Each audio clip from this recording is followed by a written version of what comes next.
खूप जणांनी हा इगतपुरीचा डोंगर फक्त रस्त्याने जाताना बघितला असेल। आज आपण याच्यावर जाऊया, बघूया काय आहे।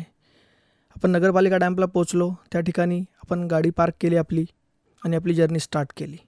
जर्नी स्टार्ट केल्यानंतर आपल्याला नगरपालिका डॅमचा एक व्ह्यू भेटतो मस्त, तो घेतला आणि पुढे आपण निघालो। रस्त्यात आपल्याला महादेवाचे मंदिर लागते, आपण दर्शन घेतले आणि वर चढाई सुरुवात केली। वर चढाई सुरुवात केल्यानंतर तुमच्या भावाने एक पोज दिला मस्त। त्यानंतर आपण पहिल्या टप्प्यावर पोहोचलो आणि ही बघा इगतपुरी सिटी आणि तिथला व्ह्यू। वरती आपण अजून गेलो कारण की आपल्याला टॉपला जायचं आहे। टॉपला पोहोचल्यानंतर हे बघा एकदमच आकर्षक दिसते आपली इगतपुरी। त्यानंतर साईडला विपश्यना सेंटर आहे बघा आपलं, धम्मागिरी इगतपुरीची ओळख। आणि वरतून अलंग मलंग कुलंग हे गड देखील दिसतात आणि समृद्धी महामार्ग आणि बाहुली डॅमसुद्धा दिसतो। वरती एकदम सपाटे आहे, टेबल लँडसारखी, जसं ग्राउंड असेल एखादं।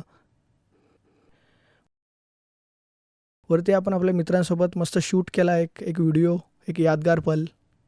या ठिकाणाहून मस्त व्ह्यू दिसतो, निसर्गसुद्धा आपल्या साथीला आला आणि हे बघा एकदम एकच नंबर वातावरण होतं।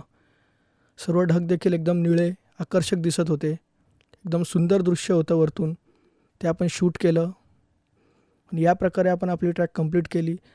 तर असाच तुमचा सपोर्ट असू द्या आणि आपल्या चॅनलला नक्की सबस्क्राईब करा।